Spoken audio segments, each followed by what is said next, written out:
Hello everybody, welcome to a brand new video. My name's Alking, and today we're talking about quirks from My Hero Academia. Now, quirks are, so if you don't watch My Hero Academia or even know what a quirk is a supernatural ability, at least to us, in the world that you're born with in My Hero Academia. They popped up one day, nobody knows where they came from. I think I have an idea where. And it all starts with genetics and evolution. You see, genetics make up everything that we are. How we look like, what we talk like, what our gender is. All of this, even like how long you're supposed to live, how long you're gonna live naturally. All this stuff is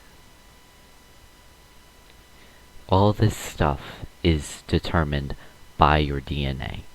The DNA, and then you have stuff like transformations and mutations that happen that cause the evolution of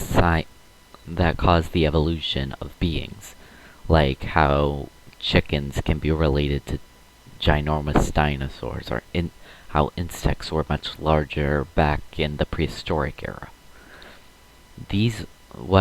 Those two examples I just described are examples of evolution. Evolution is basically it moves forward everything. It advances civilization. It's the reason we're not I can't say that name, can I? It makes us who we are. It evolved us to be able to walk on two legs, to have thumbs, instead of just grabbing like this.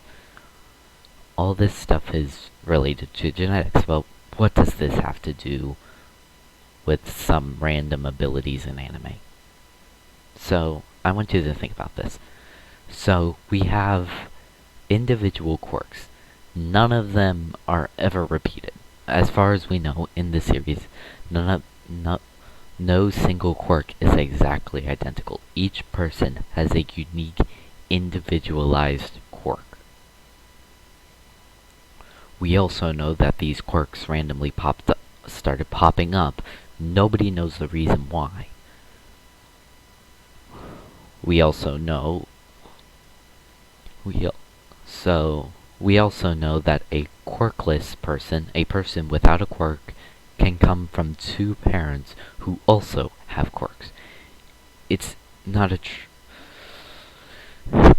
So sorry. I'm moving. Got uncomfortable. So we have all these things that we know of. What would be our explanation? The explanation is simple. They're all just genetic modifications made during birth. Somehow, our DNA, the DNA in the anime of the anime characters, just evolved slowly and slowly and slowly. It evolved. During the show, we're actually given a decent reason. So during the when they're explaining why they think Izuku, the main character, doesn't have a quirk, they explain that that there's an extra joint in his pinky toe. If you don't have that second, if you have that second one, you're quirkless. You're not evolved, apparently, according to this show. This actually explains and even helps my explanation for why these quirks showed up, where they came from. They're all just genetic mutations made during birth.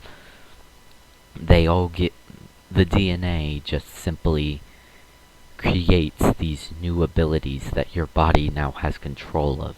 It's the next stage of evolution, as they explain in the show. This even explains how a quirk can be passed down. You see, in the show, there's one quirk called One for All. that allows that allows the user to gain strength, stockpile strength, and pass down their quirk to the next user, who then continues the stockpile strength, and we go continuing on and on until the ninth generation user, who ends up being our main character. Or it's either the ninth or seventh. I'm blanking out here. So anyway, this quirk has to be passed down by the inheritor taking some of the DNA from the inheritee, or the person he's inheriting it from, and ingesting it, taking in that DNA. The example the show uses is hair. Probably the best way of getting DNA onto a human being. So this actually explains sort of how One for All works. One for All. Think of a parasite. Think of the virus that must not be named, because apparently that gets copyright demonetized.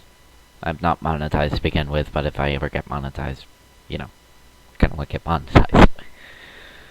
So think about it.